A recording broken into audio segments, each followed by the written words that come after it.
আমাদের আন্দোলনের উদ্দেশ্য খুবই স্পষ্ট।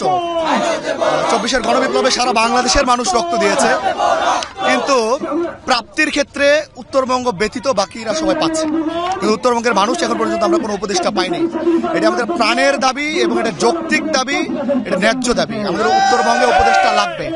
আমরা রাস্তায় নেমেছি, আজকে আমাদের তৃতীয় দিনের মতো কর্মসূচি চলছে। যদি আমরা উপদেষ্টা যতক্ষণ পর্যন্ত ঘোষণা পাবো না, যতক্ষণ পর্যন্ত আমাদের উত্তরবঙ্গ থেকে উপদেষ্টা ঘোষিত হবে না, ততক্ষণ পর্যন্ত আমাদের কর্মসূচি চলমান থাকবে ইনশাআল্লাহ। উপদেষ্টার নাম ঘোষণা না হওয়া পর্যন্ত আমরা এখানে অবস্থান করব। আমরা চাই তারা আজকের মধ্যে উপদেষ্টার নাম ঘোষণা করুক। আমরা সাধারণ মানুষকে ভোগান্তিতে রাখতে চাই না। আমাদের সঙ্গে যে বৈষম্য হচ্ছে, যেটা অন্যায় করতেছে তারা, আপনি খেয়াল করে দেখবেন যে আমাদের প্রধান উপদেষ্টা রংপুরে এসে বারবার বলে গেছে রংপুর একটি রোল মডেল হবে, কিন্তু আসলে আমরা শুধু একটা মিডিয়ার মাধ্যমে দেখতে পেয়েছি, আপনারা দেখেছেন, যেটা কাগজের কলমে দেখতে পাচ্ছি না। আপনি খেয়াল করে দেখবেন যে 24-এর বিপ্লবে প্রথম শহীদ আমাদের রংপুরে হয়েছে আবু সাইদ। আবু সাইদ যদি শহীদ না হতো তাহলে আজকে আমরা নতুন বাংলাদেশ পেতাম না। তো এই নতুন বাংলাদেশ যে রংপুর থেকে আন্দোলন শুরু করে প্রথম শহীদ হয়েছে, রংপুরের সঙ্গে তারা রীতিমতো বেইমানি করতেছে। আপনি আরেকটা বিষয় লক্ষ্য করে দেখবেন যে আমাদের একটি বিভাগ থেকে 13 জন উপদেষ্টা দেওয়া হয়েছে। এটা রীতিমতো বলতে গেলে কোটা প্রথা তারা আবারও নিয়ে আসতেছে। যে কোটার জন্য আমরা আন্দোলন করেছি, যে কোটা ওরা নিয়ে আসছে। ইভেন এই গত 3 দিন আগে 3 জন উপদেষ্টা নিয়োগ দিয়েছে, তার মধ্যে 2 জন এই আওয়ামী লীগ সরকারের ফেসিস্টের দালাল ছিল। আমরা চাই সেই 2 জনকে এখান থেকে সরিয়ে দেওয়া হোক। আমরা জোর দাবি জানাচ্ছি আমাদের রংপুর থেকে আমাদের আক্তার হোসেনকে উপদেষ্টা হিসেবে নিয়োগ দেওয়া হোক। আমাদের ছাড়িজ আলম আছে, আমাদের রকিব মাসুদ আছে, যাদেরকে উপদেষ্টা হিসেবে নিয়োগ দেওয়া হোক। যদি নিয়োগ দেওয়া না হয় আমরা এর থেকে তীব্র আন্দোলনে যাব। আপনারা জানেন যে অন্তর্বর্তীকালীন সরকার গঠন করার পরে উত্তরবঙ্গকে বিশেষ অগ্রাধিকার দেওয়ার কথা থাকলেও স্পষ্ট বৈষম্য করা হয়েছে উপদেষ্টা নিয়োগের ক্ষেত্রে। উত্তরবঙ্গ থেকে কোনো উপদেষ্টা নেওয়া হয় নাই। আমাদের দাবি উত্তরবঙ্গ, বিশেষ করে রংপুর এবং রাজশাহী থেকে অন্তত 2 জন করে 4 জন উপদেষ্টা পরিষদ উপদেষ্টা নিয়োগ করতে হবে। পাশাপাশি বর্তমানে পরিসর বৃদ্ধি করার পর 3 জন উপদেষ্টাকে নিয়োগ দেওয়া হয়েছে। তার মধ্যে মোস্তফা সরোয়ার ফারুকী এবং আকিজ গ্রুপের এনারা যথেষ্ট বিতর্কিত এবং প্রশ্নবিদ্ধ।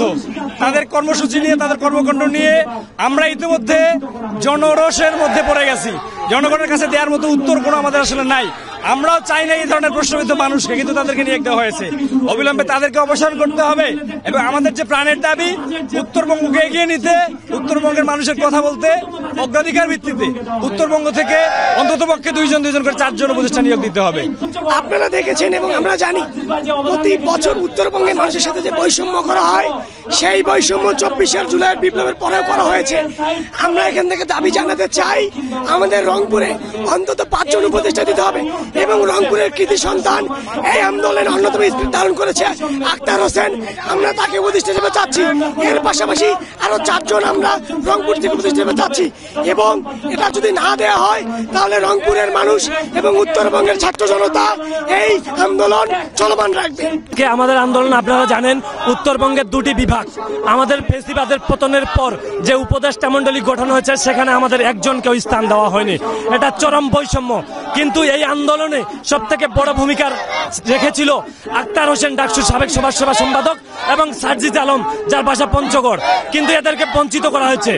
এই যে 2টা বিভাগ, রাজশাহী এবং রংপুর, আবু সাইদের রক্তের বিনিময়ে কিন্তু এই স্বাধীনতার স্পিরিট আরো বৃদ্ধি পেয়েছিল, কিন্তু আমাদেরকে বঞ্চিত করা হয়েছে। এই বঞ্চিতর বিরুদ্ধে আমরা যাতে এই বৈষম্যের শিকার না হই, আমাদের যে অধিকার সেটা যাতে আমাদেরকে দেওয়া হয়, এটার জন্যই আমাদের আন্দোলন। আমরা চাই আমাদের আক্তার ভাই কিংবা সার্জিজ ভাই এরকম যারা এই আন্দোলনে ভূমিকা রেখেছিল, এই 2টি বিভাগ থেকে 4 জন করে 8 জনকে যাতে উপদেষ্টা মন্ডলীতে রাখা হয়। এই আন্দোলন চলছে, এই আন্দোলন চলমান রয়েছে। যতক্ষণ পর্যন্ত না আমাদের আন্দোলন না মানা হয় দাবিগুলো, ততক্ষণ পর্যন্ত কিন্তু আমাদের আন্দোলন চলমান থাকবে। আমাদের দাবি যতক্ষণ পূরণ হয়নি, আমরা ফেসিস্ট বিদায় করতে পেরেছি কিন্তু আমরা বৈষম্য দূর করতে পারিনি। কিন্তু আমাদের এখন এই পর্যায়ে এসে বৈষম্যের বিরুদ্ধে এসে আন্দোলন করতে হচ্ছে, এটা আমাদের জন্য লজ্জাজনক। আমরা চাই এই লজ্জা দূর করে অনতি বিলম্বে রংপুরে উপদেষ্টা এবং রাজশাহী বিভাগে উপদেষ্টা দিতে হবে।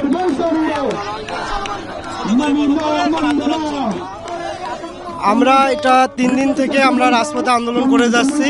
আমাদের দাবি যতক্ষণ পর্যন্ত মানা না হবে আমাদের আন্দোলন চলবে। এই 24-এর গণ অভ্যুত্থানে আমাদের স্বাধীনতার একটা কেন্দ্র রংপুর, এই রংপুরকে যেভাবে বৈষম্য করা হয়েছে এইটার বিরুদ্ধে আমাদের আন্দোলন আজকে। এই আন্দোলন আমাদের যে দাবি যে রংপুর বিভাগ থেকে উপদেষ্টা চাই, এই উপদেষ্টা যতক্ষণ পর্যন্ত দেওয়া হবে না আমাদের আন্দোলন চলবে। রাজপথে প্রতিনিয়ত আমরা আন্দোলন করব।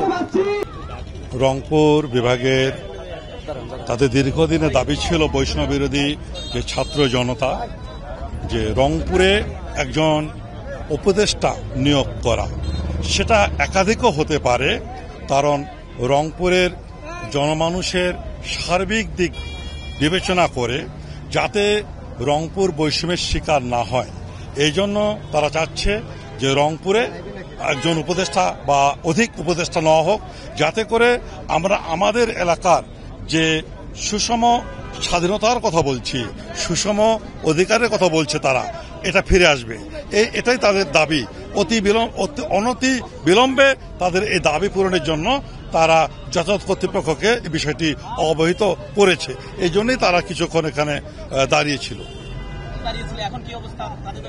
আর তারা এখন পরবর্তী যে তাদের সঙ্গে কথা বলে যে জানা গেছে এই বিষয়ে পরবর্তী তারা প্রোগ্রাম দেবে। তবে তাদের আশা এবং যে বার্তা তারা দিচ্ছে যে সরকার মহোদয় যারা এখন আছেন বিষয়টি অবশ্যই গুরুত্বের সঙ্গে দেখবেন।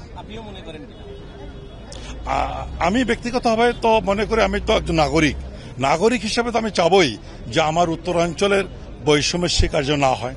না, সার্বিক আইনশৃঙ্খলা পরিস্থিতি ভালো, কোনো ধরনের কোনো সমস্যা এখানে হয়নি। জীবনযাত্রা এখন স্বাভাবিক হয়েছে।